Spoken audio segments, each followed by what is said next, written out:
एक शाम प्राची टीवी पर सीरियल देख रही होती है। तभी उसकी सास वहां आती है। अरे सीरियल में तो ऐसे मग्न है जैसे आज रात का खाना पड़ोसी आकर बनाएंगे। मुझे पता ही नहीं था आपने अपने बेटे की शादी पड़ोस में भी की हुई है। हैं? मतलब?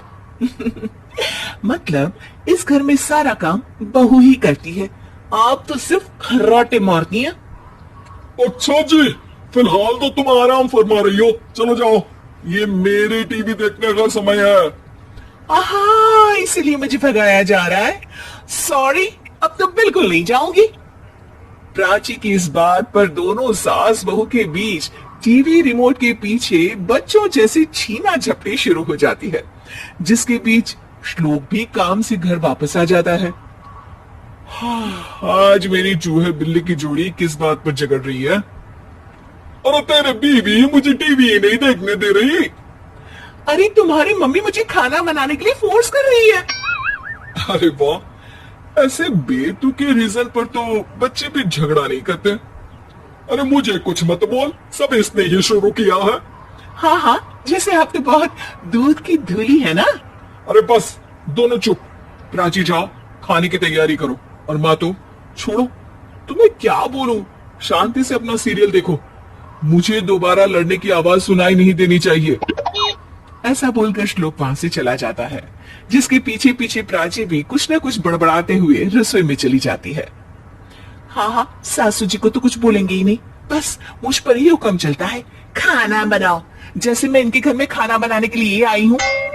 इसी तरह शाम बीतती है और रात को श्लोक और प्राची की सास खाना खाकर सोने चले जाते हैं, लेकिन प्राची गुस्से में कुछ खाए बिना काम में ही लगी रहती है। इस घर में किसी को घंटा फिक्र नहीं पड़ता, मैं खाऊं या भूखी रहूं। प्राची कुछ देर के लिए रसोई से बाहर जाती है और जैसे ही वापस आती है तो वहां दूध का भरा ग्लास देखकर हैरान रह जाती है। फिक्र पूरी है, बस दिखाना नहीं है। प्राची दूध पीकर सोने चली जाती है और अगली सुबह एक बार फिर सास बहू का कार्टून नेटवर्क स्टार्ट हो जाता है। ये तुमने ही किया है। अरे अजीब जबरदस्ती है, मैं बोल रही हूँ मैंने कुछ नहीं किया। दोनों ने मिलकर पूरे घर को पागल खाना बनाया हुआ है। यहाँ कोई नॉर्मल इंसान तो रह ही नहीं सकता, इसीलिए अब पड़ोसी क्या रिश्तेदार भी घर आने से कतराते हैं। और सुन बेटे, तू भी चंगा, तेरी माँ भी चंगी, तेरी बीवी भी चंगी, रिश्तेदार। हाँ जी, आपको नहीं पता क्या, गंगाधर ही शक्तिमान है, रिश्तेदार ही। हाँ हाँ, बस समझ गया। कभी जानवरों जैसे लड़ेंगी तो कभी जुगलबंदी करेंगी। भाई मैं आप दोनों के बीच में नहीं फंसना चाहता। सास बहू की इस मन मौजी जोड़ी से परेशान होकर श्लोक अपना सिर खुजलाता वहां से चला जाता है। चलो अब मैं भी कीर्तन में जा रही हूँ। इस पर जैसे ही सास कमरे में अपना पर्स लेने जाती है तो वहां नाश्ते की प्लेट रखी देख मुस्कुराने लगती है और नाश्ता करके घर से बाहर निकलते हुए कुछ पैसे टेबल पर रख जाती है, जिसके कुछ देर बाद सिलेंडर वाला घर आता है।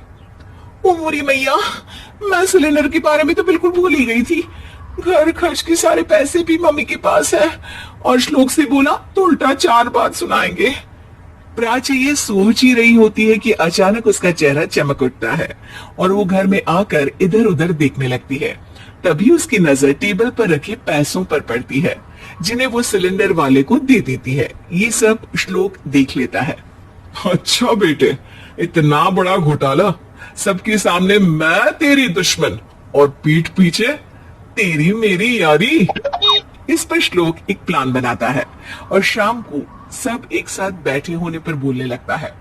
माँ, तुम दोनों की बहुत लड़ाई होती है, इसलिए मैं सोच रहा हूँ कि प्राची को उसके घर छोड़ाऊं, इससे वो भी खुश रहेगी और तुम भी। अचानक श्लोक की ये बात सुनकर सास बहू शौक से उसकी तरफ देखती है।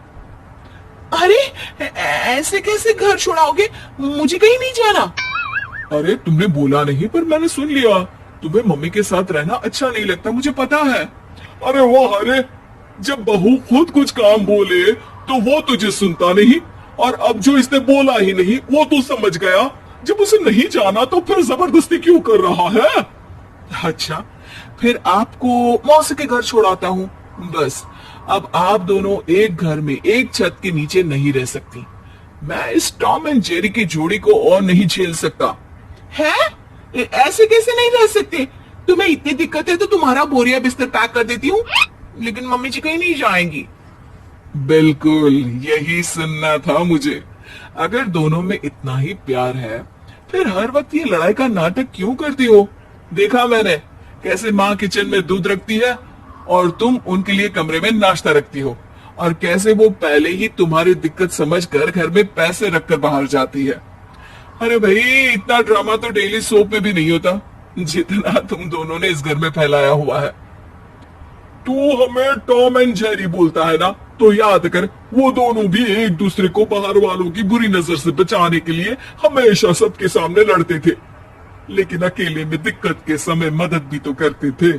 बस हमारा रिश्ता भी कुछ ऐसा ही है।